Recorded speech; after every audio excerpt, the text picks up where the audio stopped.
Hello दोस्तों, नमस्ते। हम पूनम, हम नंदनी लोकगीत भैया। आप सबका हमारे दोनों जने चैनल पर पूनम मोदी गीत, नंदनी लोकगीत दोनों चैनल पर आप सबका स्वागत है। हम आप सबकी तरह एक बहुत प्यारा सोहर उठान गीत लेके आई। हमारे सबके गीत आप सबका कैसन लागे कमेंट करके जरूर बताओ जी। तो गीत का सुनत जाए आप सभी कि छोटा सा अंगना हमारे हो, लाल खेलई अंगनावा। छोटा सा अंगना हमारे हो, लाल खेलई अंगनावा। खेलते खेलत लाल बाबा लगे गईले, खेलते खेलत लाल बाबा लगे गईले। कोट पैंट पतलून हो, बाबा हमके मंगाई दा।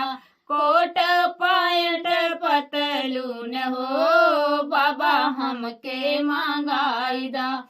छोटा सा अंगना हमार हो, लाल खेलई अंगनावा।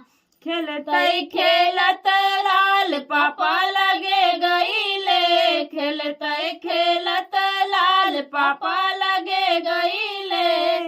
अरे हिंदी गणित अंग्रेजी हो, पापा हमका सिखाई दा। हिंदी गणित अंग्रेजी हो, पापा हमके सिखाई दा। छोटा सा अंगना हमार हो, लाल खेलई अंगनावा। खेलते खेलत लाल चाचा लगे गईले, खेलते खेलत लाल चाचा लगे गईले। चाचा लगे गईले हो, चाचा लगे गईले। अरे बैट बल्ला फुटबॉल हो, चाचा हमके मंगाई दा। छोटा सा अंगना हमार हो, लाल खेलई अंगनावा। खेलते खेलत लाल बुआ लगे गईले, खेलते खेलत लाल बुआ लगे गईले।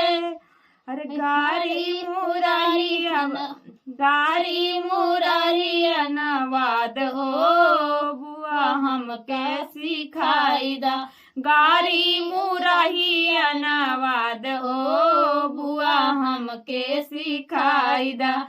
छोटा सा अंगना हमार हो, लाल खेलई अंगना।